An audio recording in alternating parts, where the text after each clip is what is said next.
अल्हम्दुलिल्लाह रब्बिल आलमीन अस्सलातु वस्सलामु अला खातमन नबिय्यीन अम्मा बअदु फ़अऊज़ु बिल्लाहि मिनश शैतानिर रजीम बिस्मिल्लाहिर रहमानिर रहीम व अक़िमिस स्वलाता इन्नस स्वलाता तन्हा अनिल फ़हशाइ वल मुनकर आमन्तु बिल्लाहि सदक़ल्लाहु मौलानल अज़ीम व बल्लगना रसूलुहुन नबियुल करीमुल अमीन रब्बि इश्रह ली सदरी व यस्सिर ली अमरी वहलुल उक़दतम मिन लिसानी यफ़क़हू क़ौली अल्लाहुम्मा अरिनल हक़्क़ा हक़्क़न वरज़ुक़ना इत्तिबाअह अल्लाहुम्मा अरिनल बातिला बातिलन वरज़ुक़ना इज्तिनाबह अल्लाहुम्मा अरिना हक़ाइक़ल अशिया कमा हिया। मेरे प्यारे दोस्तों, अस्सलामु अलैकुम वरहमतुल्लाहि वबरकातुहू।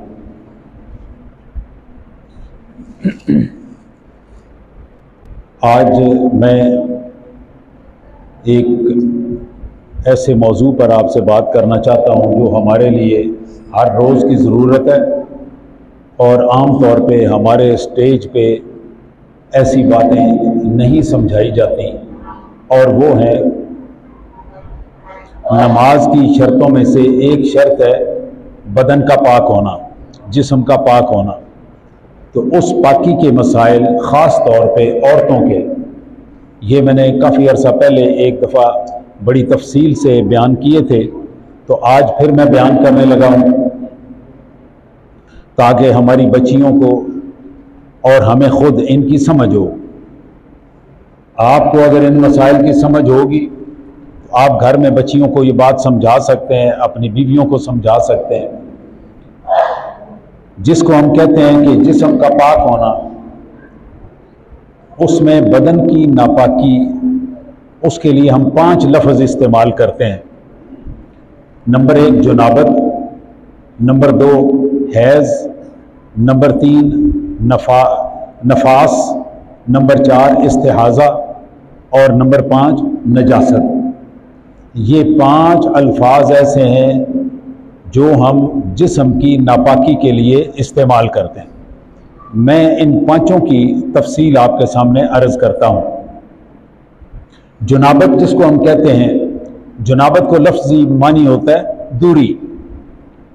जुनब की हालत में आप नमाज नहीं पढ़ सकते, तो आप नमाज से दूर हो गए, इसलिए इसको जुनाबत कहते हैं। जुनाबत क्या है? मर्द हो या औरत हो, अगर उसके जिस्म से मनी का इखराज शहवत के साथ हो, तो मर्द हो या औरत, उसका जिस्म गुस्ल किए बगैर नमाज के काबिल नहीं होता।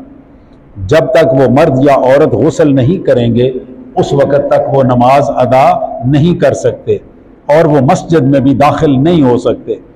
जुनाबत की हालत में वो कुरान पाक को हाथ भी नहीं लगा सकते। कुरान पाक भी और कोई ऐसी किताब जिसमें अल्लाह ताला का नाम और पाक कलाम हो, ऐसी किताब को हाथ नहीं लगा सकते। जुनाबत मियाँ बीवी, मर्द औरत आपस में मिले शहवत के साथ, उसमें मनी का इखराज हो या ना हो, उनमें मनी का इखराज हो या ना हो, अगर वो मियाँ बीवी की तरह उनका मिलाप हो गया तो उनके ऊपर गुस्ल वाजिब हो गया। जब तक वो गुस्ल नहीं करेंगे उस वक़्त तक वो जुनब की हालत में है। इसके साथ मनी का इखराज होना ये ज़रूरी नहीं है, सिर्फ इनका मियाँ बीवी का मिलाप होना वो ज़रूरी है। अगर वो हो गया तो उनकी जुनब वाली हालत होगी। इसी तरह मर्द या औरत को सोते हुए एहतलाम हो जाए, उस एहतलाम में भी वो जुनब की हालत में आ जाएंगे, और जब तक वो गुस्ल नहीं करेंगे उस वक़्त तक वो नमाज के काबिल नहीं है। उसके बाद ये अगली चीज़ें ख़वातीन के लिए हैं। चूँकि हमारे यहाँ ख़वातीन को इन चीज़ों का इल्म नहीं होता, हमारे मर्दों को भी इल्म नहीं होता, तो मैं आप लोगों तक ये बात पहुंचा रहा हूं। अभी आपका काम है अपने घर में अपनी अहलिया तक ये बात पहुंचाना और उनके ज़रिए बेटियों तक ये बात पहुंचाना। हमें बड़ा ये प्रॉब्लम है, मैं ये महसूस करता हूं कि हमारे यहाँ मर्द भी और औरतें भी, उन्हें पता ही नहीं होता और वो नापाकी की हालत में चल रहे होते हैं। उन्हें मालूम ही नहीं है कि पाक कैसे होना है या पाकी के अरसे क्या है। इसमें सबसे पहला जो लफ्ज है वो है हैज, जिसको हम आम जुबान में मेंसेस कहते हैं, माहवारी भी कहते हैं। तो उमर याद, हैज वो खून है जो महीने में एक दफा औरत को आता है और उसकी कम से कम मियाद 72 घंटे होती है, मतलब 3 दिन, और ज्यादा से ज्यादा उसकी मियाद 10 दिन होती है। 10 दिन से मुराद है 240 घंटे, कम अज कम कितने घंटे? 72 घंटे, जिसको हम 3 दिन कहते हैं। एक दिन चूंकि 24 घंटे का होता है, 24 को 3 से ज़रब दे तो वो 72 घंटे बन जाते हैं। तो वो कम अज कम, अगर वो 72 घंटे से कम है तो फिर वो हैज नहीं है, ये ज़हन में रहे। अगर वो 72 घंटे से कम है तो वो हैज नहीं है। अगर वो 240 घंटे से ऊपर चला गया तो फिर भी वो हैज नहीं है। फिर उसका मैं बताता हूं उसका तरतीब और उसका फार्मूला, ताकि आपके ज़हन में वो पुख्ता हो जाए, वो भी मैं अर्ज कर देता हूं। ये जितने दिनों के लिए भी हो, कम अज कम 3 दिन, आगे 4 दिन भी हो सकता है, 5 दिन भी हो सकता है, 8 दिन भी हो सकता है, 10 दिन तक भी हो सकता है। ये जितने दिनों तक भी हो, इसको हम कहेंगे हैज। अब इसके साथ एक लफ्ज और आपको सिखाना है, और वो लफ्ज आप सीखेंगे, उस लफ्ज का वो लफ्ज है आदत। आदत किसको कहते हैं? आदत ये है कि एक औरत को हैज का खून 4 दिन के लिए आता है, तो ये 4 दिन उसकी आदत है, ये 4 दिन उसकी आदत हो गई। अब वो अगर 5वें दिन आता है या 6ठे दिन आता है तो वो उसकी आदत के खिलाफ हो गया। अब ये चीज समझने की है, अगर उसका हैज का खून, बल्कि मैं 2 लफ्ज और आगे समझा लूं फिर आपको इसका समझना आसान हो जाएगा। उसके बाद है नफास। हैज आपको समझ आ गई कि औरत का जो हर महीने खून आता है, जो कि कम अज कम 3 दिन है, कम अज कम 3 दिन और ज्यादा से ज्यादा 10 दिन, इसको हम हैज कहते हैं। नफास क्या है? नफास ये है, औरत को बच्चा पैदा हुआ, अब बच्चा पैदा होने के बाद उसके रहम से खून आएगा, वो खून ज्यादा से ज्यादा 40 दिन तक हो सकता है। ये जो 40 दिन तक खून का आना है, इसको हम क्या कहते हैं? नफास। ये 40 दिन तक खून का आना, ये नफास है। इसमें भी आदत है। अब ये जरूरी नहीं कि वो खून 40 दिन ही आए, वो 20 दिन भी हो सकता है, वो 25 दिन भी हो सकता है, वो 30 दिन भी हो सकता है, 40 दिन भी हो सकता है। तो जो पहली डिलीवरी है, हम उसमें समझने के लिए फर्ज कर लेते हैं कि एक खातून है, उसकी डिलीवरी हुई और उसको 25 दिन खून आया, तो 25 दिन उसकी आदत हो गई। जब उसका दूसरा बच्चा होगा तो हम फर्ज कर लेते हैं कि उसको 30 दिन तक खून आया, तो उसके जो पहले 25 दिन है ये उसके नफास में शामिल होंगे, और जो फालतू 5 है वो मैं आगे चल के आपको बताता हूं। इतनी बात समझ में आ गई? एक औरत को डिलीवरी हुई, उसको रहम से खून आना शुरू हुआ, और वो 40 दिन ज्यादा से ज्यादा उसकी मियाद होती है, लेकिन वो 25 दिन आए तो 25 दिन उसकी आदत हो गई। जब उसके बाद उसकी अगली डिलीवरी होगी, तो जो अगली उसकी डिलीवरी है उसमें 25 दिन तक का जो खून है उसको हम क्या कहेंगे? नफास।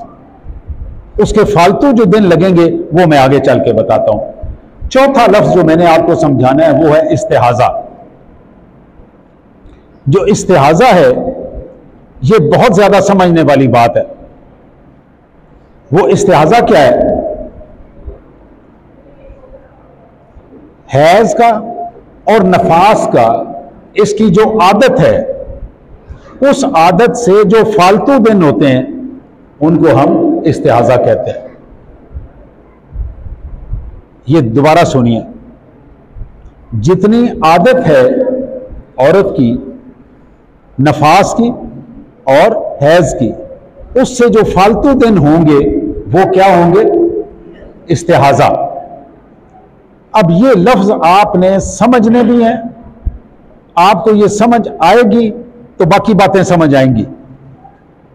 ये 4 लफ्ज आपके समझने जरूरी हैं, और अगर आपको इसकी समझ नहीं आई, मैं आपसे सवाल का टाइम दूंगा, आपने ये पूछना है, क्योंकि जब तक आपको ये क्लियर नहीं होते उस वक्त तक हम आगे चलेंगे तो आपको समझ नहीं आएगी। तो ये जो मैंने 4 लफ्ज बताए, जुनाबत, हैज, नफास और इस्तिहाजा, इन चारों लफ्जों में अगर आपको कोई तफसील समझ नहीं आई तो आप पूछ लें, ताकि मैं फिर आगे चलूं। चलें, हम तसव्वुर कर लेते हैं कि आपको समझ आ गई है, आगे चलते हैं। हैज के आदत में, हैज के इस्तिहाजा में और नफास के इस्तिहाजा में फर्क है। वो फर्क क्या है? वो फर्क ये है कि एक औरत को हैज में आदत है 5 दिन की, उसको 5 दिन हैज आता है। एक दफा वो हैज ज्यादा आ गया, एक दफा वो हैज ज्यादा आ गया, अब वो आ गया 6 दिन, वो आ गया 7 दिन या 8 दिन आ गया। ये जो उसके फालतू दिन हैं जो आदत के खिलाफ हैं, ये 10 दिन तक अगर फालतू आ गए तो ये हैज ही तसव्वुर होगा, ये इस्तिहाजा तसव्वुर नहीं होगा। गौर से सुनिए, दोबारा कह रहा हूं, 5 दिन की आदत वाली खातून को अपनी आदत के खिलाफ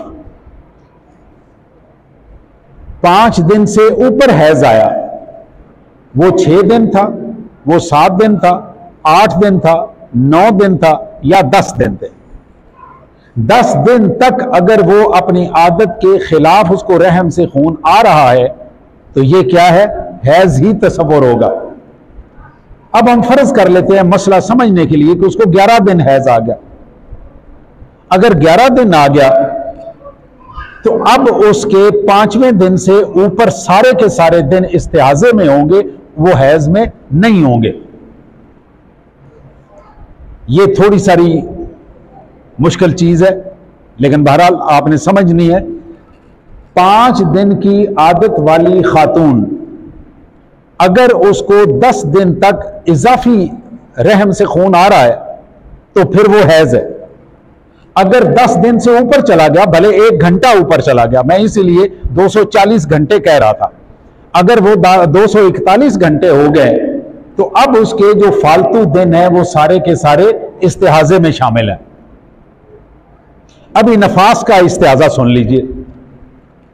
नफास में हमने मिसाल दी कि खातून है जिसको पहली डिलीवरी में रहम से जो खून आता है वो 25 दिन आया, इसका मतलब है कि उसको नफास की जो आदत है वो 25 दिन हो गई। अब उसकी दूसरी, तीसरी, चौथी अगली डिलीवरी है, अगली डिलीवरी में उसको खून 30 दिन आया, 25 नहीं आया, 25 की बजाय 30 दिन आ गया। अब जब वो 30 दिन आया तो ये जो 5 दिन फालतू हैं ये इस्तिहाजे के हैं, ये 5 दिन इस्तिहाजे के हैं। इसमें ऐसा नहीं है कि 40 दिन तक अगर वो दूसरी दफा जाएगी तो फिर वो इस्तिहाजा नहीं होगा, बल्कि वो नफास होगा। जब वो 40 दिन क्रॉस करेगी तो इस्तिहाजा होगा, ऐसा नहीं है। ये फर्क है हैज और नफास के मसले में, ये दोनों आपने अच्छी तरह समझने हैं। 25 दिन की आदत वाली औरत जिसको नफास की आदत 25 दिन की है, वो अगर 25 दिन क्रॉस कर जाती है दूसरी डिलीवरी में या तीसरी में, तो जो फालतू दिन होंगे वो इस्तिहाजे के होंगे। ये मैं जोर इसलिए दे रहा हूं कि इस्तिहाजा, हैज और नफास इनके साथ नमाज का एक मसला जुड़ा हुआ है जो बहुत जरूरी है, जो हमारी खवातीन को और हमारे मर्दों को बहुत कम इल्म है। यहां तक आपको चीज समझ आई, अगर किसी को नहीं समझ आई तो वो मेरे से पूछ सकते हैं। बच्चियां मेरी आवाज सुन रही हैं, अगर उन्हें नहीं आ रही तो वो वहां से चिट लिख के मुझे भेज सकती हैं या मेरे नंबर पे मैसेज कर सकती हैं, मैं मैसेज पढ़ लूंगा।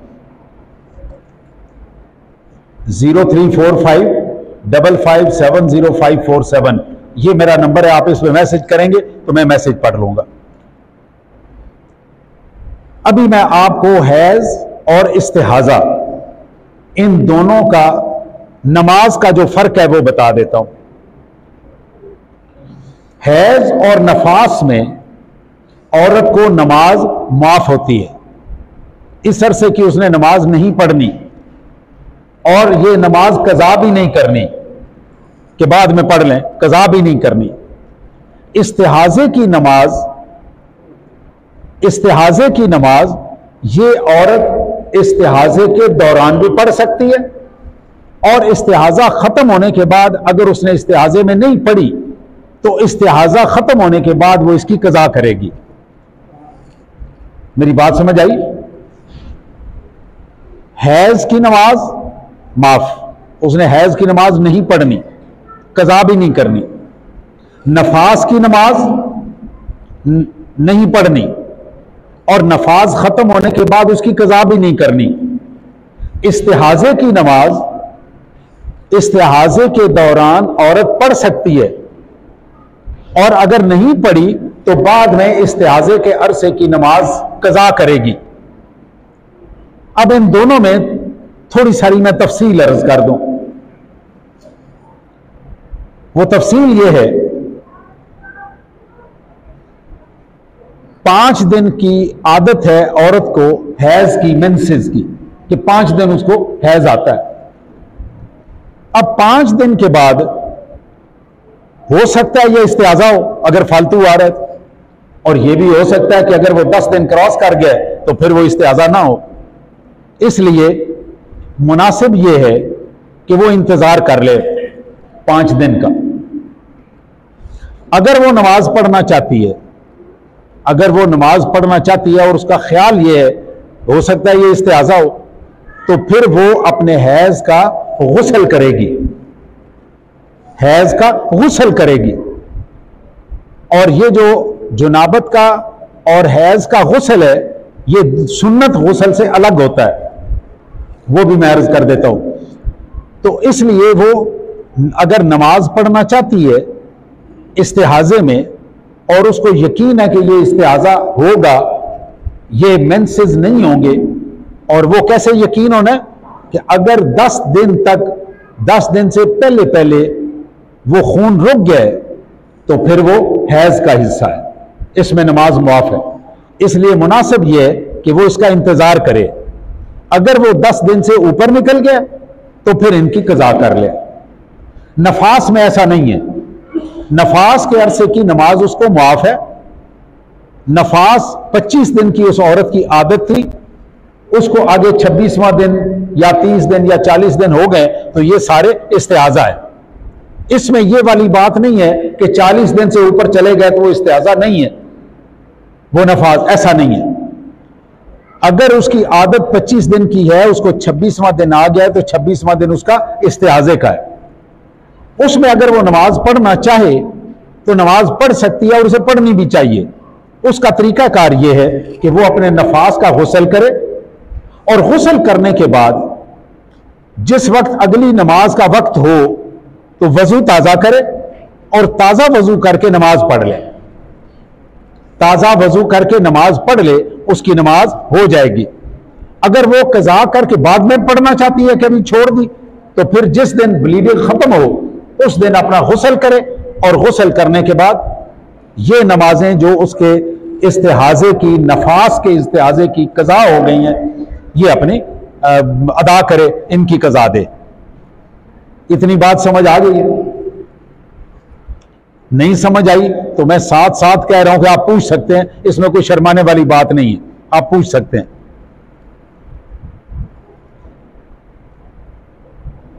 जो जुनाबत का, हैज का और नफास का गुस्ल है वो सुन्नत गुस्ल से मुख्तलिफ है। सुन्नत गुस्ल कौन सा होता है? जिस तरह आप जुमे के लिए आए, आप गुस्ल करके आए, ये सुन्नत है। ईद के लिए आप आते हैं, गुस्ल करते हैं, वो सुन्नत गुस्ल है। जो सुन्नत गुस्ल है इनमें कोई भी चीज फर्ज नहीं है,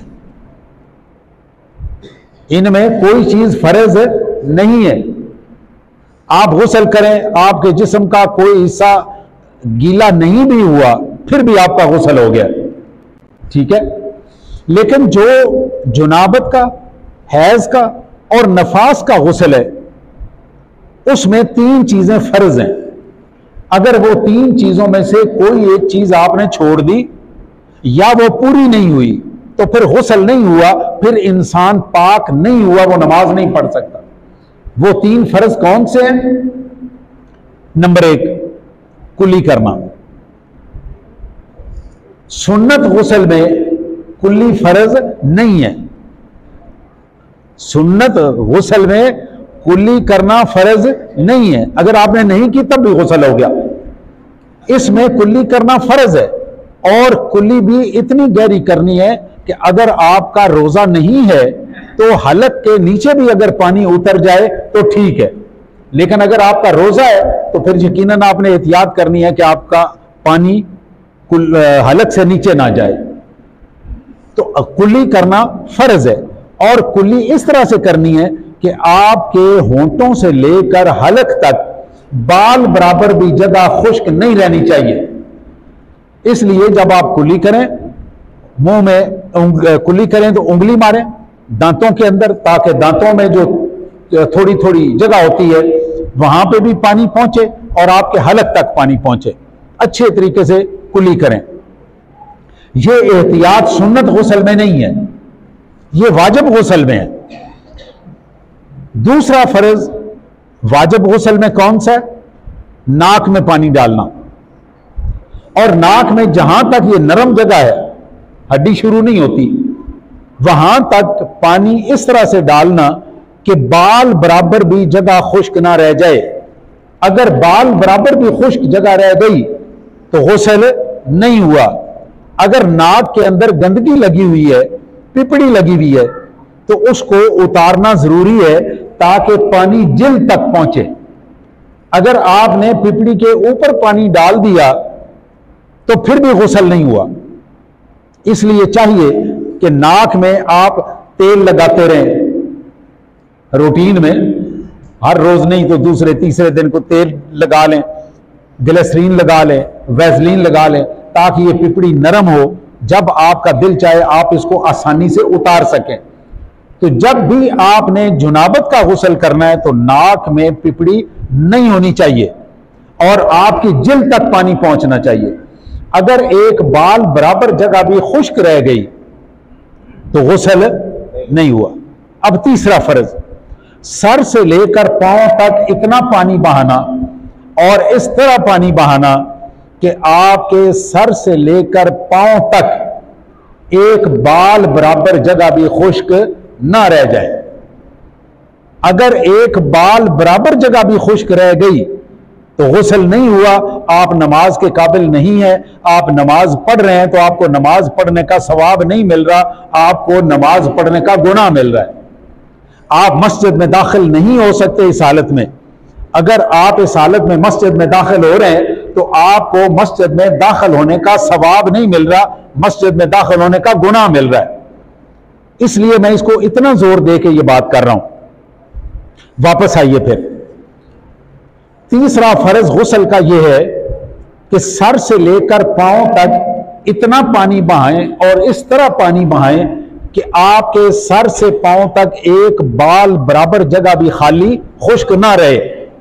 मैं आपको मिसाल देता हूं, पांव की उंगलियां ये जुड़ी हुई होती हैं, तो हो सकता है आप पानी बहाएं लेकिन उनके अंदर पानी ना जाए, इसलिए आप उंगलियों का खिलाल करें, ये छोटी उंगली उसके अंदर मारें ताकि पानी अंदर चला जाए। बिल्कुल इसी तरह से और जगह जहां पानी नहीं पहुंच सकता वहां तक आपने हाथ मार के पानी पहुंचाना है। नाफ है, नाफ के अंदर आपने उंगली मारनी है और पानी पहुंचाना है, इसको धोना है। ये कान की पिछली साइड है, कान की पिछली साइड पे आपने उंगली मारनी है ताकि पानी वहां तक पहुंचे। ये पानी पहुंचेगा, ये जगह गीली होंगी, तब आपका वजू, आपका गुस्ल हुआ है, वरना फर्ज गुस्ल पूरा नहीं हुआ। अब इसमें जो एक चीज हम गलती करते हैं आमतौर पे, वो ये है कि हमारी कमर है, कंड इस तक हाथ नहीं पहुंचता, कमर है ना, इसमें हाथ नहीं पहुंचता। अब जहां आमतौर पे यूं होता है कि आपने पानी बहाया, पानी चला गया, नीचे हवा का कोई बुलबुला रह गया। अब जहां पे हवा का बुलबुला रह जाएगा उस जगह पे पानी नहीं लगेगा, उतनी जगह खुश्क रह गई। जब वो जगह खुश्क रह गई तो जिस्म पाक नहीं हुआ। उसके लिए जरूरी है कि आप सिर्फ पानी ना बहाएं, पानी बहाने के साथ साथ उसके ऊपर हाथ भी मारें, साबुन लगाएं। जब साबुन लगाएंगे तो फिर आपको हाथ भी मारना पड़ेगा और फिर वो साबुन उतारते हुए भी हाथ मारना पड़ेगा। इसलिए साबुन लगाने के साथ ये यकीन हो जाएगा कि आपने जहां जहां साबुन लगाया है वहां पे पूरी तरह पानी पहुंच गया है। अब रह गया आपकी कमर। कमर एक ऐसी जगह है जहां पे आपका हाथ नहीं पहुंच सकता, आपकी नजर भी नहीं पहुंचती। हो सकता है कि कमर में जब आप पानी डालें तो उसमें जगह खुश्क रह जाए। उसका हल क्या है? आप अपना कोई कपड़ा या कोई तौलिया ये दोनों हाथों में पकड़ें और जिस्म पे पानी डालें, और पानी डालने के बाद इस तरह से करके वो कपड़ा पूरे इधर कंधों से लेकर नीचे यहां तक उसको अच्छी तरह से चलाएं ताकि इस जगह में अगर कोई पानी का बुलबुला बन गया तो वो टूट जाए और उसमें पानी चला जाए। जब आपने ये कर लिया, अब आपने अपना काम पूरा कर लिया। अब भी अगर कोई कमी बेशी रह गई है तो फिर अल्लाह माफ करने वाला। आपने अपना एहतमाम जो है वो पूरा करना है। इतनी बात मेरी समझ आ गई आपको? ये मैं 3 फर्ज गुस्ल के दोबारा आपके सामने बयान कर देता हूं।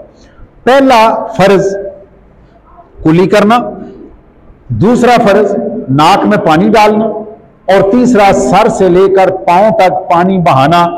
और ये तीनों फर्ज इस तरह से अदा करने हैं कि कुली करें तो मुंह में बाल बराबर जगह भी खुश्क ना रहे, नाक में पानी डालें पिपड़ी ना हो, और जिल्द पूरी की पूरी गीली हो और एक बाल बराबर जगह भी खाली ना रहे।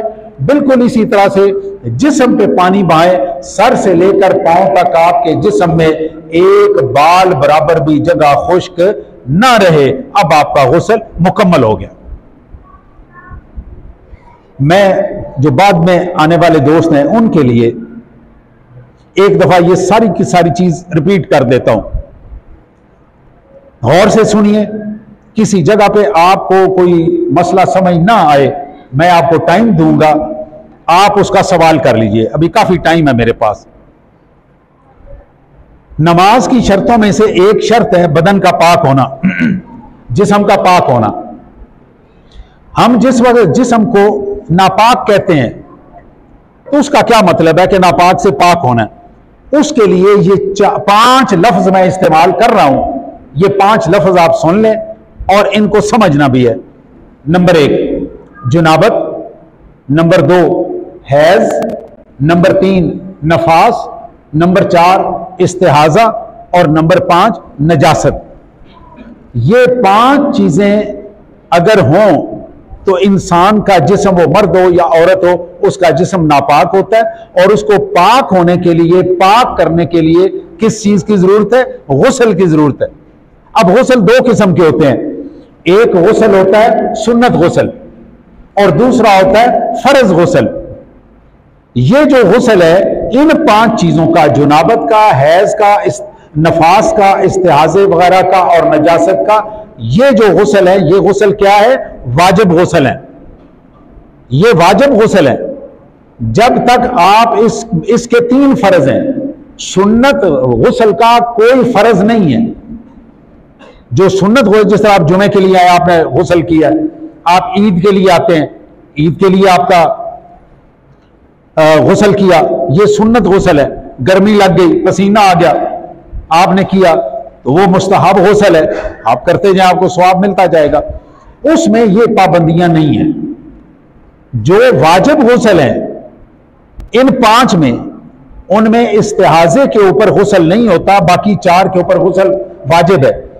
और उस गुस्ल के 3 फर्ज हैं, कुली करना, और इस तरह से कुली करना कि आपके मुंह में कोई एक बाल बराबर भी जगह खाली ना रहे, खुश्क ना रहे। दूसरा, नाक में पानी डालना, और जिल्द गीली करना। पिपड़ी लगी हुई है तो पिपड़ी निकालें, उतारें, ताकि आपकी जिल्द तक पानी पहुंचे, और पानी इतना पहुंचे कि बाल बराबर भी जगह खुश्क ना रहे। उसके बाद तीसरा फर्ज, सर से लेकर पांव तक पानी बहाएं, और इस तरह बहाएं कि सर से पांव तक एक बाल बराबर भी कोई जगह खुश्क ना रह जाए। जिस तरह नाफ है, नाफ में उंगली मारें, पांव की उंगलियां उनमें खिलाल करें, ताकि वहां पे जहां पे भी आपका अंदाजा है कि पानी नहीं पहुंचता वहां पे पानी पहुंचाएं। कमर के लिए मैंने आपको बताया कि आपकी कमर है, कंड जिसको आप बोलते हैं, यहां पे ना नजर पहुंचती है ना हाथ पहुंचता है, तो आपको अंदाजा नहीं है कि यहां पानी पहुंचेगा या नहीं पहुंचेगा। उसके लिए जरूरी है कि आप एक कपड़ा पकड़ें दोनों हाथों से और कमर के ऊपर ले जाएं, पानी डालें और साथ साथ यूं करके वो चलाते जाएं कंधों से लेकर नीचे तक। तो इस जगह में अगर किसी जगह पे कोई बुलबुला पानी का बना हुआ हो तो वो टूट जाएगा और सारी कमर गीली हो जाएगी। अभी आ जाए वो वाले मसाइल मैं दोबारा दोहरा दूं जो खास तौर पे जुनाबत और हैज के हैं। जुनाबत, मियां बीवी जिस तरह आपस में उनका एक अज़दवाजी ताल्लुक है और वो मिलते हैं, तो उसके साथ उन्हें वो जुनाबत हो गई। अब उनके ऊपर गुस्ल वाजिब हो गया। अब वो गुस्ल करेंगे तो कुरान पाक को हाथ लगा सकेंगे, वो गुस्ल करेंगे तो नमाज पढ़ सकेंगे, अगर वो गुस्ल करेंगे तो मस्जिद में दाखिल हो सकेंगे। ये उनके ऊपर पाबंदी है, गुस्ल के बगैर वो इसमें नहीं आ सकते। दूसरा, अगर मर्द हो या औरत मनी शहवत के साथ अगर खारिज हुई है, भले वो ख्वाब में हो भले वो जागते में हो, तो उसके ऊपर भी गुस्ल वाजिब हो गया। अब उसका गुस्ल करना जरूरी है, और जिस तरह मैंने बताया 3 फर्जों के साथ वो आपने गुस्ल कर लिया। उसके बाद आगे है हैज और नफास। हैज, नफास और इस्तिहाजा, इन 3 का मैं फर्क समझाता हूं, आप ध्यान से सुने और समझें, ना समझ आए तो सवाल करें।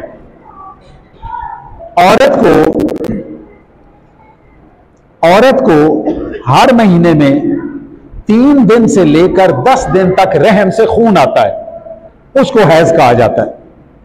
मेंसेस भी कहते हैं, माहवारी भी कहते हैं।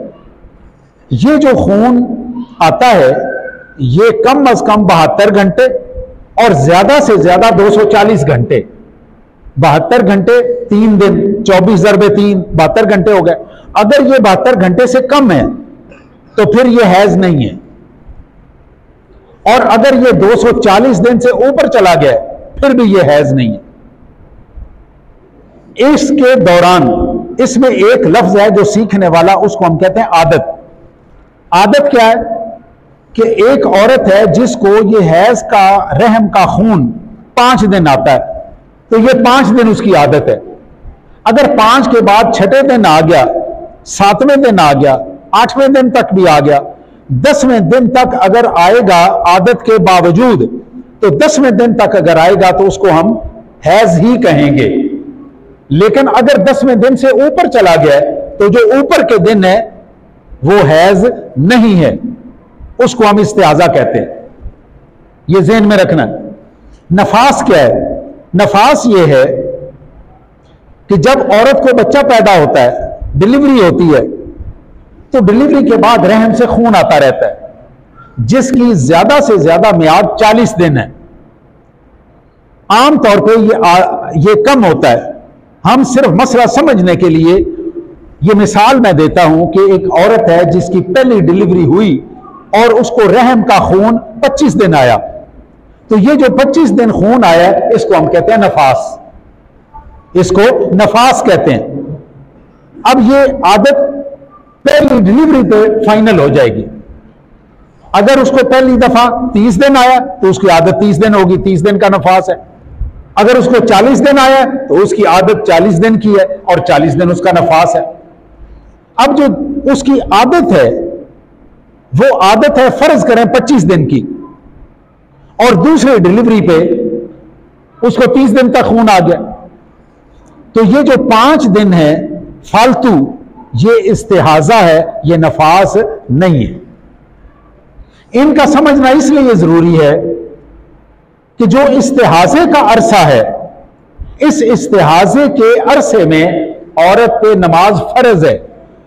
जो नफास और हैज के दिन है उसमें औरत को नमाज माफ है, इसकी नमाज उसने नहीं पढ़नी और बाद में इसकी कज़ा भी नहीं करनी। जबकि इस्तिहाजे का जो दौरानिया है, इस दौरानिये की अगर वो नमाज इस्तिहाजे के दौरान पढ़ना चाहे तो पढ़ सकती है। उसका तरीका मैं अभी अर्ज कर देता हूं। इसी तरह नफास के बाद भी जो इस्तिहाजे के दिन है, अगर वो नमाज पढ़ना चाहे तो पढ़ सकती है, अगर ना पढ़े तो बाद में उसकी कज़ा करेगी। जिस औरत की आदत 25 दिन है, 25 दिन नफास हो गया, अब ऊपर उसके 5 दिन हो गए, उन 5 दिनों की नमाज अगर वो साथ पढ़ ले, तरीका मैं अर्ज कर देता हूं, तो वो नमाज पढ़ सकती है। लेकिन अगर वो नहीं पढ़ती तो उसने इन 5 दिनों की नमाज बाद में कज़ा करनी है। अगर वो साथ पढ़ना चाहती है, उसको ये मालूम हो गया है कि मेरा अब इस्तिहाजा शुरू हो गया, मेरा नफास खत्म हो गया या मेरा हैज खत्म हो गया, मेरा इस्तिहाजा शुरू हो गया, उसका तरीका कार ये है कि हैज या नफास के खत्म होने पे वो गुस्ल करे। जिस तरह पाकी का गुस्ल मैंने अर्ज किया है 3 फर्ज के साथ, वो मुकम्मल गुस्ल करे, गुस्ल करने के बाद नमाज पढ़े और हर नमाज से पहले ताजा वजू करे, नया वजू करे। एक वजू के साथ वो 2 वक्त की नमाज नहीं पढ़ सकती। अगर उसने जोर पढ़ ली है तो असर का वक्त अगरचे उसका वजू कायम भी है, फिर भी जो ही वक्त खत्म होगा जोर का, असर का टाइम शुरू होगा तो उसका गुस्ल, उसका वजू टूट गया, खत्म हो गया। अब वो नया वजू करेगी तो फिर वो अगली नमाज पढ़ेगी। तो इस्तिहाजे का और ये मसला, ये मैंने आपको तफसील से अर्ज कर दिया। इसमें अगर आप में से किसी को कोई बात समझ ना आई हो तो वो बिल्कुल पूछ सकते हैं। ऐसे शर्म शुर्म में जाके तो नापाक हालत में नहीं रहना, और ये अपनी बेगमात को भी समझाएं और उनसे भी गुजारिश करें कि वो अपनी बच्चियों को समझाएं। हम में से खुदा जाने इस वक्त भी हम मस्जिद में बैठे हुए कितने लोग हम में से नापाक होंगे। जो लोग जुनाबत, हैज, नफास, इस्तिहाजा इस हालत में कुरान पाक नहीं छू सकते, हाथ नहीं लगा सकते, कोई ऐसी किताब जिसमें आयात लिखी हो, अल्लाह का कलाम हो, रसूलुल्लाह सल्लल्लाहु अलैहि वसल्लम का इसमें ग्रामी हो, उसको हाथ नहीं लगा सकते, नमाज नहीं पढ़ सकते और मस्जिद में भी दाखिल नहीं हो सकते। जी, किसी के ज़हन में इसके मुताल्लिक कोई सवाल हो तो आप सवाल कर सकते हैं।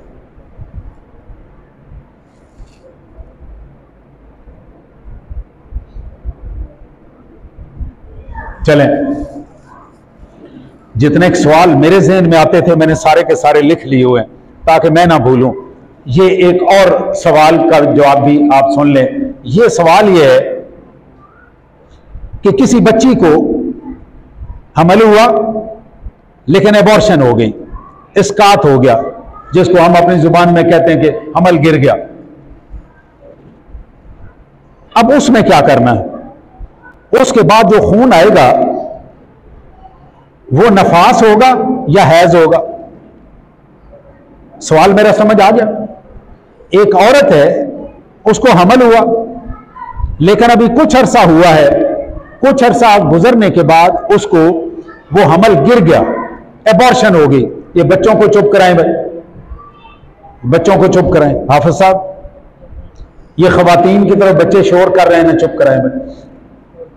अब ये जो नफास और हैज, ये हमें नखेड़ होना चाहिए कि ये जो अभी खून आ रहा है ये क्या है।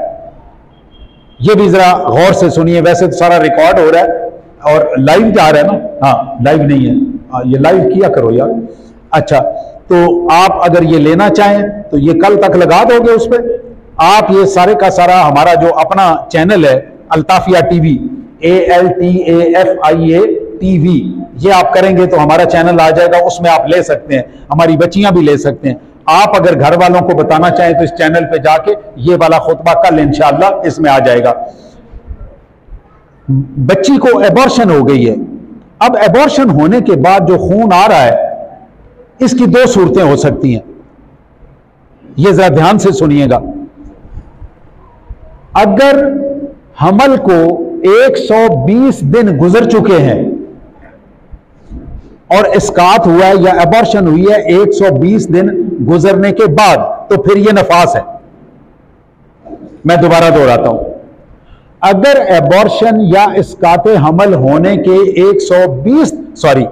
अगर हमल के 120 दिन गुजर चुके हैं और अब एबॉर्शन हुई है या हमल इस्कात हो गया, तो ये जो खून का आना है ये नफास होगा, जिस तरह डिलीवरी के बाद आता है। उसके ऊपर नफास का अरसा लगेगा कि 40 दिन तक ये खून आ सकता है, उससे कम जितना भी आएगा ये नफास के हुक्म में होगा, ये हैज के हुक्म में नहीं होगा। और अगर ये इस्कात और एबॉर्शन 120 दिन से पहले हो गई है, तो फिर ये हैज के हुक्म में है, फिर ये नफास के हुक्म में नहीं है। अगर किसी खातून की हैज की आदत 5 दिन की है और इस्कात 100 दिन पे हो गया, एबॉर्शन 80 दिन पे हो गई है, 120 दिन से पहले हो गई है, अब ये जो खून है ये हैज के मसले में आएगा कि 5 दिन उसका हैज समझा जाएगा और 5 दिन से ऊपर, जिस तरह मैंने आपको मसला समझाया, अगर 10वें दिन तक भी चला गया तो ये हैज होगा। अगर 11वां दिन शामिल हो गया तो 5 दिन उसकी जो आदत थी वो हैज होगा और ऊपर वाले 6 दिन जो है वो इस्तिआज़ा होगा। ये बात समझ आई है? थोड़ी सारी डिंगी सीधी सी पुठी सी, मैं फिर दोहरा देता हूं आपके समझ के लिए। जो आदत होती है हैज की, मैंने उसकी मिसाल 5 दिन दी है, ये 6 दिन भी हो सकती, 7 दिन। आदत है 5 दिन की, औरत को हैज 5 दिन में खत्म नहीं हुआ, अगर वो 10 दिन जाके भी खत्म हुआ है आदत के खिलाफ, तो 10 दिन तक हम उसे हैज कंसिडर करेंगे, तसव्वुर करेंगे। अगर वो 11वां दिन हो गया तो 11वां दिन किस में आ जाएगा?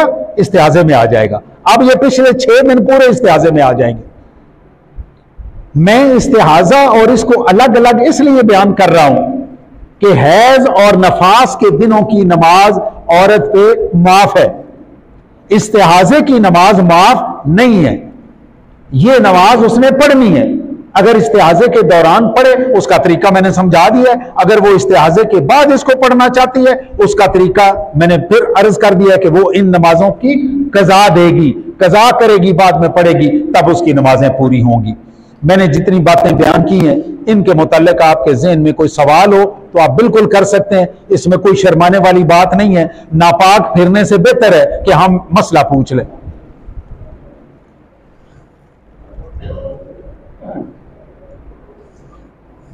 चले अगले जुमे पे इंशाअल्लाह अल्लाह ताला सेहत, जिंदगी, ईमान, सारी जिंदगी सलामत रखे। नजासत मैं तफसील से अर्ज करूंगा कि नजासत के साथ नापाकी का क्या ताल्लुक है, ताकि ये सारी की सारी चीजें पूरी हो जाए।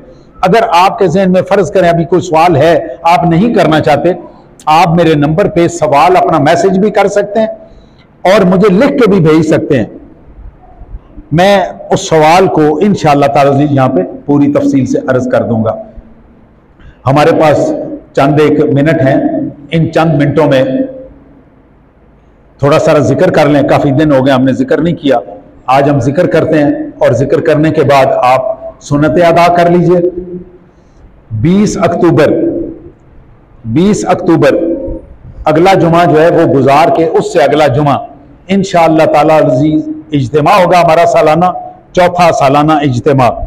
आप सारों को भी दावत है, अपने दोस्तों को भी साथ लाइए।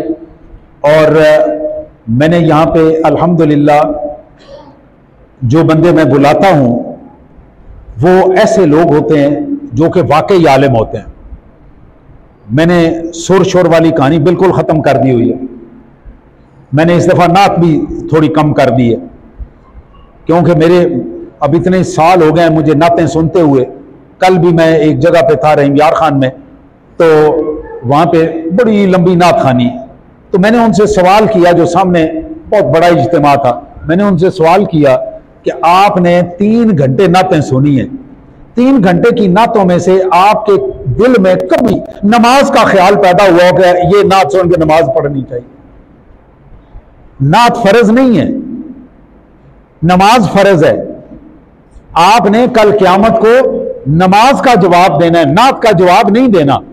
तो नात ऐसी होनी चाहिए ना जो आप पढ़ें उसमें नमाज का जिक्र हो, रोजे का जिक्र हो, मस्कीन को खाना खिलाने का हो, यतीम को पालने का हो, कोई जगह साफ रखने का हो, अपनी पाकी का कोई मसला हो, इस तरह की आप नात सुने तो आपका दिल करे कि मैं नात खत्म होने पे नमाज पढ़ूं। तो जब ये कोई नहीं दिल करना तो फिर ठीक है, टोटल की है वो नात सुन ले, वो टोटल हम भी पूरा कर लेंगे इंशाअल्लाह। तो अल्लाह ताला आपको आसानियां अता फरमाए। मेरे साथ मिलके कलमा शरीफ पढ़ें। बिस्मिल्लाहिर्रहमानिर्रहीम। ला इलाहा इल्लल्लाह, ला इलाहा इल्लल्लाह, ला इलाहा इल्लल्लाह, ला इलाहा इल्लल्लाह, ला इलाहा इल्लल्लाह,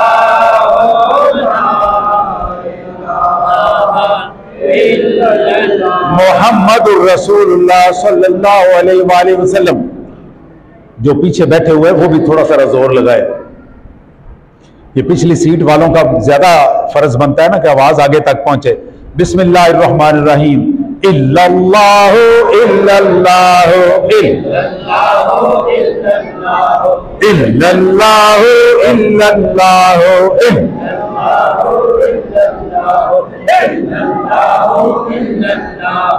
इल्लल्लाहु इल्लल्लाहु इल्लल्लाहु इल्लल्लाहु ला इलाहा इल्लल्लाहु मुहम्मदुर रसूलुल्लाह सल्लल्लाहु अलैहि वसल्लम।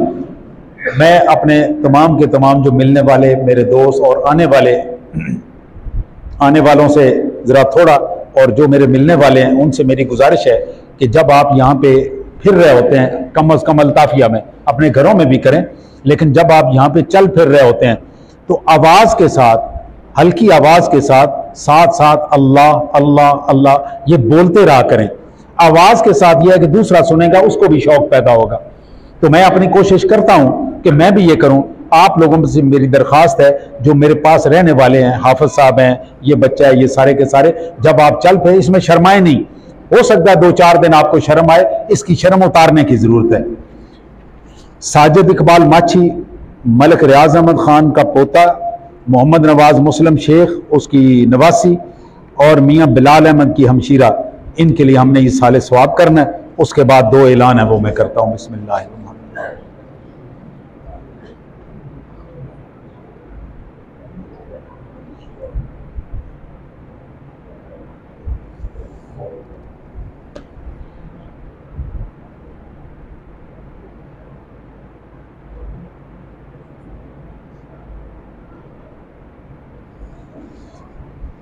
मैंने पिछली दफ़ा बालन का ऐलान किया था, 2 घरों से बालन आया मेरे पास, और भी ज़रूरत है, तो मेरी गुजारिश है कि और दोस्तों के साथ एक और चीज़ मैंने गुजारिश करनी है। आप जब भी मेरे पास आते हैं, अक्सर लोग मेरे पास तोहफे में मिठाई लाते हैं। कि मैं कई दफ़ा आपके सामने बात कर चुका हूँ कि आप मिठाई या इस तरह की चीज़ ना लाया करें। आप आते हुए उसी मिठाई की कीमत की दाल ले आए, चीनी ले आए, पत्ती ले आए, आलू ले आए, मतलब वो चीज़ जो कि लोगों के इस्तेमाल में आ सके। मिठाई ठीक है, 1 आधे मिनट के लिए बंदे का मुंह का जायका ठीक हो जाएगा, तो वो मैं उनसे माजरत कर लूँगा। तो आपसे मेरी गुजारिश है, यहाँ आते हुए भी और कहीं भी आप अपने रिश्तेदारों दोस्तों के यहाँ जाएं तो चीनी लेके जाएं। ये अगले दिन भी मैं किसी घर गया हुआ था, तो हम 10 किलो चीनी ले गए। तो मेरे जो साथ था बच्चा, उसने मुझे कहा कि जिन्होंने घर चलने ना, ये चंगे भले खांदे पींदे ने, तो इनके घर भी चीनी ले जाना अच्छा नहीं लगता। मैंने कहा इसका ताल्लुक खाने पीने से नहीं है कि कोई अमीर है या गरीब है या ना, इसका इससे नहीं ताल्लुक। अमीर भी तो चीनी इस्तेमाल करता है ना घर में। अब मेरे घर में अगर आप चीनी लेके आते हैं, मेरे 1 महीने का मेरे घर का तकरीबन 7 किलो चीनी का खर्चा है। आपने मुझे फर्ज करें 7 किलो चीनी दे दी तो मेरा महीना गुजर गया ना। अब मेरे घर में तकरीबन 3 पाव पत्ती महीने की लगती है। अगर मेरे घर में कोई बंदा ये तोहफा लेके आए तो मेरा महीना पत्ती का पूरा हो गया। उर्स शरीफ का मौका था, मैं कराची में था तो उर्स पे आया, मुझे घर जाने का इत्तेफाक हुआ। अंदर मैंने देखा कि मिठाई की पाल लगी हुई है। मैं खड़े होकर डब्बे गिनने लग गया। डब्बे गिने तो वो तकरीबन 200 तक मैंने डब्बे गिने। उस वक्त मिठाई 100 रुपया किलो थी। अब उसमें 2 किलो के भी थे, किलो के तो सारे ही थे। मैंने मोटा सारा हिसाब लगाया कि 20,000 रुपए की मिठाई है। मैंने पहली दफा ये मंजर देखा था। मैंने भाईजान से आके पूछा, अल्लाह ताला उन्हें गरीक रहमत फरमाए, मैंने उनसे कहा कि ये मिठाई आप क्या करते हैं? मतलब 200 किलो मिठाई थोड़ी तो नहीं है। उन्होंने बताया कि हम थोड़े पैसों पे कुछ दरवेशों को खिला देते हैं, कुछ हम ये नज़ीर के साथ इसको दे देते हैं और उससे पैसे लेके हम लंगर में इस्तेमाल कर लेते हैं। मैंने भाईजान से कहा कि अगर आप मुझे इजाजत दें तो मैं 2 मिनट लोगों से बात करूं। भाईजान ने कहा करो। मैंने लोगों से कहा कि भाई आप 100 रुपए की, उस वक्त 100 रुपए कीमत थी, आप 100 रुपए की मिठाई की बजाय आइंदा जब आए तो 100 रुपए की चीनी, 100 रुपए की पत्ती, 100 रुपए की इलायची, 100 रुपए के आलू, 100 रुपए का प्याज, 100 रुपए का लहसुन, मतलब इनमें से कोई चीजें ले आए। अगले साल जब उर्स आया तो इतनी चीजें जमा हुई कि भाईजान ने मुझे उससे अगले साल ये बात बताई कि तुम्हारी वो बात करने से पूरा साल हमने ना चीनी खरीदी है, ना पत्ती खरीदी है, ना आलू खरीदा है। सुभान अल्लाह को ना। आप आपस में घरों में भी ये बात करें, लेकिन मेरे यहां आते हुए इस चीज का जरूर ख्याल रखें। आप आए वो चीज लाएं जो कि मेरे मेहमानों के लिए इस्तेमाल हो सके। मैंने तो अगर चीनी खिलानी है तो खरीदनी है ना। अगर आप ले आएंगे तो मुझे नहीं खरीदनी पड़ेगी। अभी दाल है, हमारी 13 किलो दाल हर जुमे पे लगती है। अगर आप दाल ले आएंगे, आप 1 किलो लाएंगे, मुझे 12 किलो खरीदनी पड़ेगी। आप 5 किलो ले आते हैं, मुझे 7 किलो खरीदनी पड़ेगी। तो इन चीजों का ख्याल रखें। जिन दोस्तों ने सुन्नतें अदा करनी है उनसे मेरी गुजारिश है